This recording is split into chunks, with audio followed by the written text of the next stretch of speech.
Hi guys, today I'm going to be talking about the Revlon ColorStay Endless Glow Liquid Highlighters. Now I got these in PR back in November from Revlon Philippines. Thank you so much again for that, guys. Now I actually made an unboxing video of that, and although the box appeared very small, there was a substantial amount of products inside. Now I actually gave most of them away because I couldn't use all of them. And sayang naman kung I just store them, so I gave them to colleagues so that they can also use it and they can always tell me like how their experience was with the products. Of all the products that was in that PR box, it was these highlighters that actually caught my attention. Now my first impression is that I love the colors that I saw with this product line, so it would fit a lot of different skin tones with this. Now the other thing that surprised me is that it's very thick, and I was so surprised that it came in an applicator form because I was expecting this to have been a pump because it says liquid highlighter, so I was expecting it to be more liquidy than creamy. Now I'm gonna swatch these products one by one so that you guys can see how it looks like on my skin. So the first color that I'm swatching is the color Opal. It's the lightest color on the range and it's labeled as number 004. Now it actually has a hint of very light pink and violet color on it. So this would be very good with people who have very light skin. The next color that I'm going to swatch is the color called Citrine, as you can see here. Now this is actually labeled as 001. So it's a nice light gold color with a hint of pink and purple or violet in it. A darker version than this, for sure, with a hint of gold. Now the third color is labeled as gold and is number 003. Now this is gold. Now if I was going to combine gold and opal, I'm going to come out with citrine. This will work with people who have really warm skin tones, who have medium tones to their skin. This is very nice. Now the next color that I'm going to swatch is the color called Rose Quartz. Now this reminds me actually the color of an iPhone rose gold. So it's like a rose with a hint of gold. Very nice, very nice. This will work well with medium skin tones or almost dark skin tones with pink or red undertones. And then the last color that I have is Topaz, a bronzy color. So with hints of red, this will work very well with people who have dark skin tones with red undertones. So this is pink and purple undertones. This is very yellow, pink, and then this is also red undertone. So just take note of that. Now, according to the website, you can actually apply this on top of foundation or on bare skin. So I'm going to show you guys how I do it. So I'm not wearing any foundation today, just so that you guys can see how it applies on bare skin. I'm going to be using the color Citrine. So I'm just going to put a little bit of the product at the back of my hand, and with a damp sponge, I'm gonna apply it on the high points of my cheeks.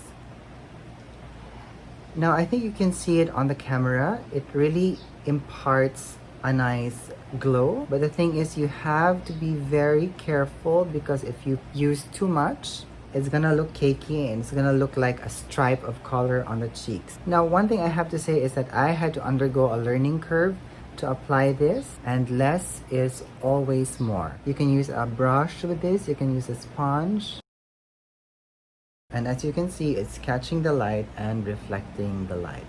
Just be very careful, especially when you layer this, because if you add too much of the product, it's gonna look patchy and cakey. And now I'm getting the color Opal, and I'm going to apply this on my brow bone, just so that you guys can see how it looks like on the high points. You can also use this to emphasize your Cupid's bow. And if you so desire, you can also use it to highlight your chin a bit. But I'm not gonna do that because I have not shaved today and it's gonna cause unnecessary texture on top of my beard. So let's skip that. And the other thing is I already have a very strong jawline and a chin, so we don't really need to accentuate that any further. But I think that this is just too shimmery to be used as a highlight for the nose. So I think you guys should avoid that when you're using this. Now, as I've said earlier, based on my first impressions, I was so surprised on how creamy this looked. They actually remind me of the texture and consistency of a cream eyeshadow. And because of that, I actually use this as an eyeshadow more than as highlighters. And I'm going to show you guys how I do that. So first, I use an eye base. Now, I forgot what brand this comes from. I'm sure this is Korean. And this is actually a very nice neutral brown color. And I use this as the base just to bring out the depth of the eye. Now for eyeshadows, I like using the darker shades. I use the rose quartz, the topaz, or the gold. Now my go-to color is usually the rose quartz because it's a nice pink shimmer. And I just load it on the brush and I apply it all over the lid. And I just blend it all over. Now I make sure to apply this fast because this is ColorStay. So this will dry fast on the skin. Now the other thing is, if you have sensitive skin, especially on the eye area, this is a long wear product. So just make sure to test it out first that you don't react badly to it. Okay, so as you can see now, it's grabbing onto the light and it's reflecting the light and giving life to my eyes. So my eyes are quite hooded, so it's nice that it's actually bringing brightness there and making it look awake. Now I'm getting the lightest shade. This is Opal. And I'm just going to apply a little bit of that in the inner corner. Just a little bit, just to open up everything. Now, I usually dress up an eye like this by using a long wear gel eyeliner just to bring out the drama. So I'm just lightly applying this color all over the lash line. So I'm just gonna blend that and smoke it out a bit. Now you can also use like a liquid eyeliner or a gel eyeliner to create a much more dramatic cat eye look for that. That would be amazing. And one other thing, it's because this is a long wearing formula and it's cream. This is actually a good base. If you want to add more drama, you can add more shine or glitter to it and it will help make the product stay on your eyes longer. Okay, let's try the topaz on the other eye.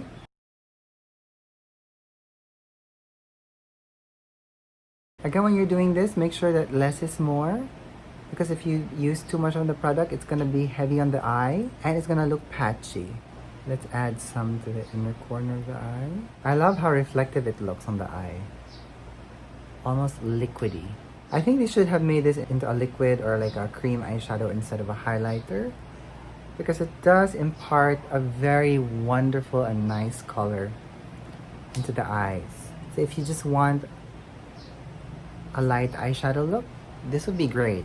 I'm using a nice deep brown color just to go with the bronziness of topaz. Okay, let's smoke that out a bit. Now, if you're someone who's into like, long wear eyeshadow, long wear highlighter, this is a very good two-in-one product, in my opinion, to use. Okay, so this is rose quartz and this is topaz. So if you just add eyeliner, mascara, and even false eyelashes, this is going to be such a nice, amazing look. So that's it. So if you guys have more questions about how I use these products, please leave it at the comments box below or send me a message and I'll be glad to reply. Now, for the price range, by the way, they cost at around 750 or 725 pesos. I forgot the exact amount. And although it's a little bit pricey for the amount of product that you get, but if you're like me, who ends up using one product in multiple ways, this is a good buy. So that's it for today. Thank you so much for watching, and I hope you're having a good day wherever you are. Bye!